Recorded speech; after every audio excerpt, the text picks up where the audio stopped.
વિસાવદરમાં ચૂંટણી જાહેર થઈ નથી છતાં બેઠક પર સૌ કોઈની નજર છે। આમ આદમી પાર્ટીના ઉમેદવાર ગોપાલ ઇટાલિયા મેદાને ઉતર્યા છે અને એક પછી એક ભાજપ પર પ્રહારો પણ કરી રહ્યા છે। આમ આદમી પાર્ટીના ઉમેદવાર ગોપાલ ઇટાલિયા ચૂંટણી પ્રચાર પણ જોરો શોરોથી કરી રહ્યા છે। હવે તો ભાજપનું ફિંગડું વાળવાની પણ ગોપાલ ઇટાલિયાએ વાત કરી દીધી છે। ગોપાલ ઇટાલિયા ગામે ગામે જઈ ત્યાંની સમસ્યાઓ પોતાની ડાયરીમાં લખે છે અને આખા 15 જેટલા પાનાઓ તેમણે સમસ્યાઓથી હવે ભરી દીધા છે। ગોપાલ ઇટાલિયાએ હવે કહ્યું છે, હવે હું અને ભાજપ જાણીએ, હું તેમને દેખાડી દઈશ। ભાજપનું ફિંગડું વાળવાની પણ વાત કરી દીધી। સાંભળીએ વધુમાં ભાજપ પર પ્રહારો કરતા અને ભડકતા ગોપાલ ઇટાલિયાએ શું કહ્યું। એમ માનીને હું બધાય ગામડામાં ફરતો ફરતો બધાયને મળતો ઓળખાણ કરતો વાત સાંભળતો અહીંયા પહોંચ્યો છું।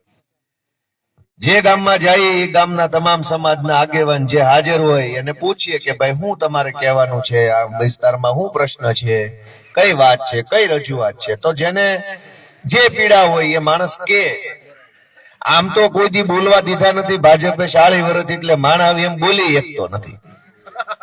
આ પહેલી વાર અમે તો એવો, અમારી તો આ પ્રથા છે કે ગામમાં જઈને પૂછીએ કે ભાઈ તમારું શું કહેવાનું થાય છે। તો જે કઈ મેં ગામડે પૂછતા જેતલવડ પહોંચ્યો ત્યાં સુધીમાં 15-20 પાના મારી ડાયરીના ભરાઈ ગયા છે। ગામનું નામ લખ્યું હોય, આગેવાનનું ક્યાંક નામ લખ્યું હોય, ક્યાંક ખાલી પ્રશ્ન જ લખ્યો હોય કે આવું કીધું આ ગામના લોકોએ, મુદ્દા નંબર 1, 2, 3, 4 એમ લખી નાખો નથી। 100 વારના પ્લોટની વાત કરી, ટૂંકમાં શબ્દો ઓછા હતા પણ લાગણી મને સમજાણી છે। એમ પણ પાણીના સૌની યોજનાનો વાલસેજ આમ ખોલી નાખે ગામ લીલુંછમ થઈ જાય એમ છે। ઈ વેદના વિનુબાપાએ રજૂ કરી, વિનુભાઈએ એમ બીજી વેદના રજૂ કરી। હું એમ કહું છું કે હજુ તો અડધા ગામ ફર્યો તો 20 પાના થઈ ગયા, ડાયરી આખી ભરાઈ જાય ખાલી એક તાલુકામાં। પણ હવે હું મારો પરિચય આપું પછી આગળની વાત કરું કે હું અહીંયા ઉમેદવાર બનીને આવ્યો છું। તમે મને ટીવીમાં જોતા હશો, મારી ઉંમર 35 વર્ષની છે અને હું સૌથી પહેલા ભણી ગણીને કમ્પ્લીટ થયો તો પોલીસમાં નોકરીમાં લાગી ગયેલો। 22-23 વર્ષની ઉંમરે તો હું પોલીસ બની ગયેલો। અમદાવાદમાં રાઇટર હતો અને સરસ મજાની જિંદગી હાલતી હતી। અને આપણે અહીંયા પોલીસ બની જાય એટલે હું દંડો પસાડવાનો, ખિસ્સા ભરતા રહેવાનું, જય સ્વામિનારાયણ, કાંઈ ઉપાધિ વગરનું જીવન, એવું અમારું હતું। પણ નો મજા આવી, ની કરવું નહોતું તો નીકળી ગયો। પોલીસ જેવી નોકરી મૂકી દીધી। કેટલાય જુવાનના વહેલી સવારમાં દોડવા વૈયા જાય છે, મેળ પડી જાય તો, પણ પેપર ફોડવા વાળા એનું કઈ આવવા દે એમ નથી। મેં નોકરી મૂકી દીધી, વળી તૈયારી કરી, વળી પાસ થયો, વળી નોકરી બીજી વાર મને મળી મહેનતથી, અને હું મહેસૂલ વિભાગનો ક્લાર્ક બન્યો। અને જિંદગીના 2-2.5 વર્ષ જેટલી નોકરી મેં કરી ધંધુકાની પ્રાંત કચેરી, SDM ડેપ્યુટી કલેક્ટર અહીં છે ને વિસાવદર માંડાવડ પાસે આગળ ઓફિસ, એમ એવી ઓફિસ ધંધુકામાં છે, એનો હું 2-2.5 વર્ષ ક્લાર્ક રહ્યો। જમીનના તમામ કામો ત્યાં આવે, એને હોય ને ગૌચર હોય ને પડતર હોય ને 100 વારનો પ્લોટ હોય ને બધી જ વિધિ વિધાન ત્યાં આવતું હતું। એ મેં જોયું, જાણ્યું, અનુભવ્યું, શીખ્યો। અને એ વખતે આનંદીબેનની સરકારમાંથી રીસર્વે આવ્યો, જમીનનો રીસર્વે આવ્યો અને હજારો ખેડૂતોની જમીનનો સેટેલાઇટ થી સર્વે કર્યો અને કોકની જમીન કોકમાં છેડા બદલાઈ ગયા, આકાર બદલાઈ ગયા, ખૂણા બદલાઈ ગયા, સાઈઝ નાની થઈ ગઈ, કોઈની મોટી થઈ ગઈ। આવું થયું કે ન થયું?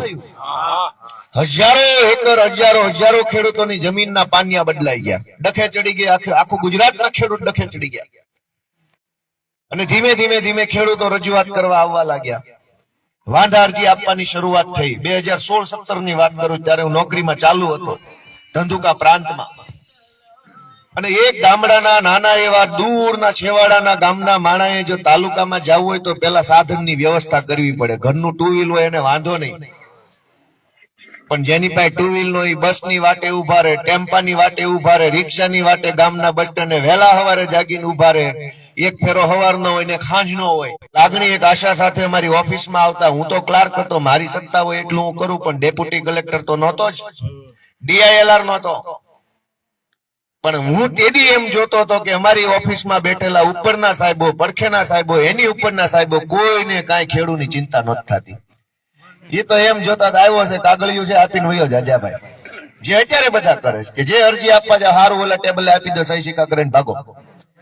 પછી કાગળ ફર્યા કરે, કાગળનું કાંઈ ન થાય।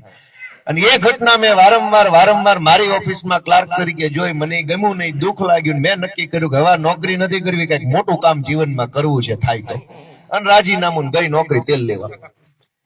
અને 2017 સરકારી નોકરી મહેસૂલી ક્લાર્ક માંથી નીકળી ગયો. અને ત્યારથી નક્કી કર્યું કે મોટું કામ કરવું છે, સારું કામ કરવું છે, હજારો લોકોનું કઈક સારું થાય એવું કરવું છે. તેથી ખબર નહોતી કયો રસ્તો હશે, હારે કોણ હશે ને સામે કોણ હશે એ નહોતી ખબર, કેવી રીતે થશે એ નહોતી ખબર.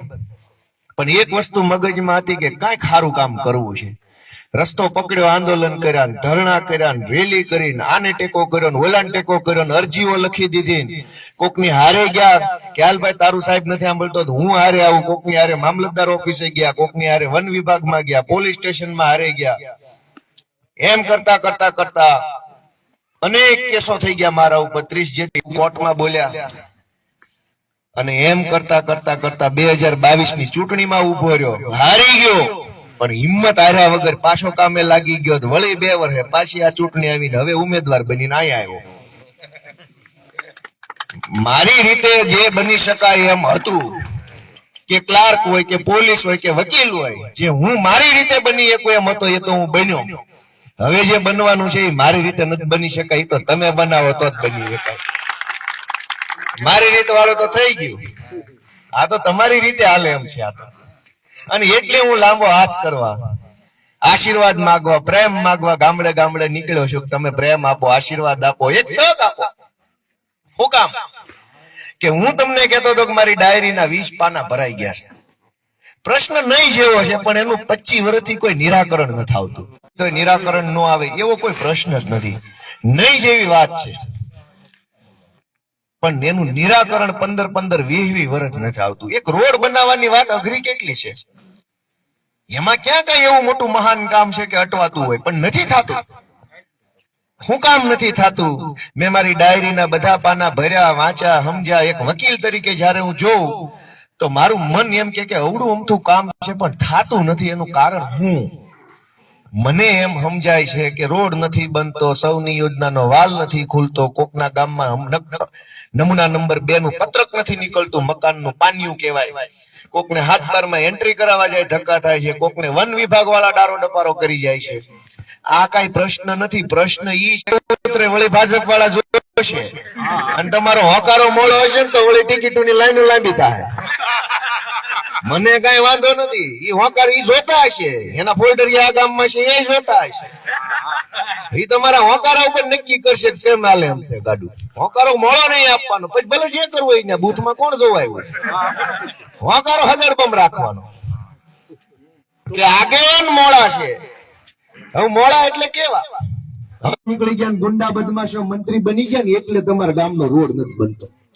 આ મેન મુદ્દો છે.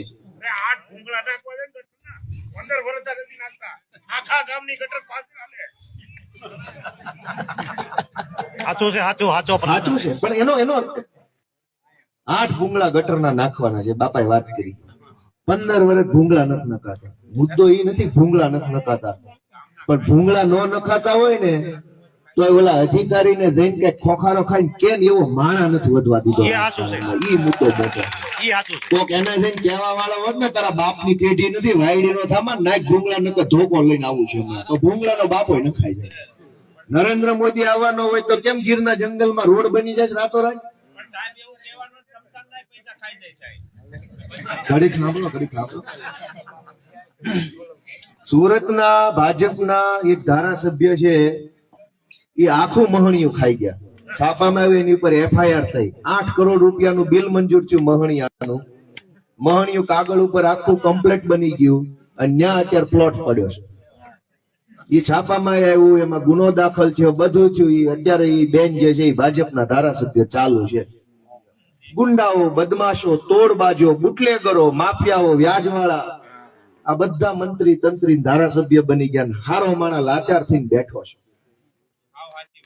એટલે હું તમારી પાસે એક વિનંતી લઈને આવ્યો છું કે તમે એમ માનતા હો કે આ છોકરો ડાયો માણા છે, હારો માણા છે, અને નકરો હારો હોય તો શું કામનું આવડતું ન હોય કઈ. હું વકીલ છું, મેં પોલીસમાં નોકરી કરી, પોલીસ હારે કેમ વાત કરવી એ મને ફાવે છે. મામલતદાર, collector, RFO, ACF, DCF, TDO, BDO, DDO ગમે એની હારે કેમ વાત કરવી એ મને ભગવાને આવડત આપી છે. ટીવીમાં કેમ વાત કરવી એ આવડત એ ભગવાને મને આપી છે. સમાજની વચ્ચે ઉભા હોય તો હું બોલવું ને કેમ બોલવું એ આવડત એ ભગવાને મને આપી છે. અને કોઈને એમ હોય કે મૂછે લીંબુ લબડે છે તો બે ધોકા મારવાની ભગવાને મને ક્ષમતા આપી છે. મને બધું ભગવાને આપ્યું છે. તમે શ્રેષ્ઠ ટેકો આપો તો તમારું ને મારું બેયનું કઈક સારું થાય એમ છે. તમે આ વિસાવદર ભેસાણની જનતા, આ વિસાવદર ભેસાણની જનતા છેલ્લા 15-20 વર્ષથી બળ કરે છે, તાકાત બતાવે છે, પણ તમે આગેવાનમાં ફાવતા નથી. આઈનકો 10 વર્ષ હું ચૂંટણીમાં બળ કરું, હું આઈનકોર ફાવતો નથી. તમે નેતામાં ફાવતા નથી, હું ચૂંટણીમાં ફાવતો નથી. આ વખતે તમારું ને મારું બેયનું જો ગોઠવાઈ જાય તો ભાજપનું ફીંડલું વાળી દેવાની ગણતરી છે. તમને એક આગેવાન મળે ને મને ચૂંટણીમાં જીતવાની એક તક મળે તો હું શું ભાજપ છે પછી જોઈ છે કોને કેટલી હવા છે હું ખાધેલી છે. ગામો ગામ ભાજપના 5-5 ગુંડાઓ ગામને દબાવે છે અને એટલી હદે ત્રાસ વર્તાવ્યો છે કે કોઈના બાપનું માનતા નથી. ગામો ગામ ગુંડાઓ છે. મને બધી ખબર છે, અમારા ગામમાં 2 છે પણ એ નથી હવે વાયડીના થતા. બધા ગામમાં 2-2, 5-5 ગુંડા ગામને દબાવ્યા કરે. પોલીસ હારે એનું સેટિંગ હોય, સરકારી માણસો હારે સેટિંગ હોય.